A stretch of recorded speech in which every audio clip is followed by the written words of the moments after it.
Bonjour à tous, aujourd'hui je partage avec vous une recette de pain express sans robot et sans pétrissage à la marmite avec de super astuces pour un résultat digne de la boulangerie. C'est parti pour la recette. Je commence par diluer 4 g de levure sèche dans 60 ml d'eau tiède.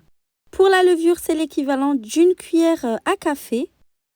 Je mélange bien et je laisse reposer 5 minutes.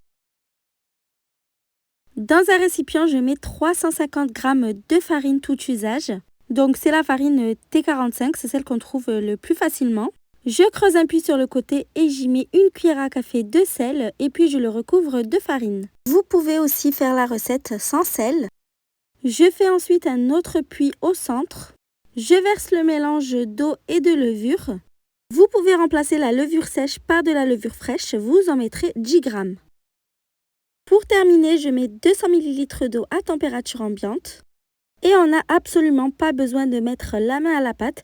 On mélange tout simplement avec une spatule en silicone ou en bois, peu importe, jusqu'à ce que la farine soit totalement amalgamée. La pâte est très collante, d'où le fait de ne pas la manipuler à la main. En moins de 2 minutes, elle est déjà prête. Il ne reste plus qu'à la couvrir d'un linge propre et la laisser lever entre 6 et 12 heures à température ambiante. L'idéal, c'est de la préparer la veille. Après repos, je farine généreusement le plan de travail. J'y dépose la pâte le plus délicatement possible en essayant de ne pas trop la dégazer pour conserver un maximum d'air à l'intérieur. Je farine également la surface de la pâte parce qu'elle colle vraiment beaucoup. Et puis je vais la plier sur elle-même à 2 ou 3 reprises, toujours sans appuyer dessus, de manière à pouvoir former une boule avec la pâte.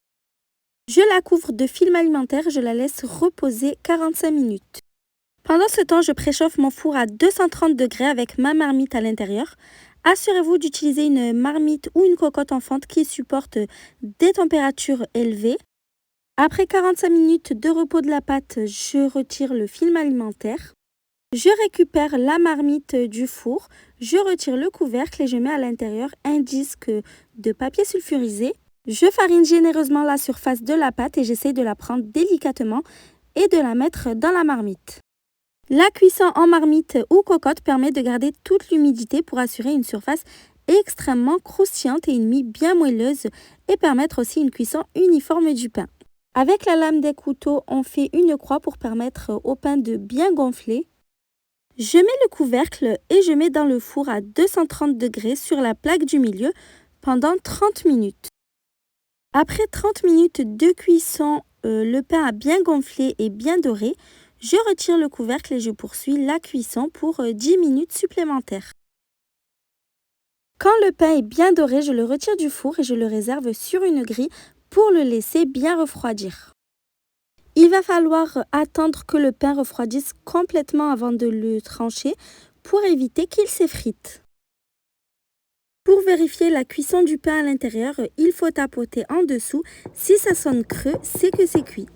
Je vous laisse écouter à quel point la croûte est croustillante. Le pain est à la fois croustillant, moelleux et léger.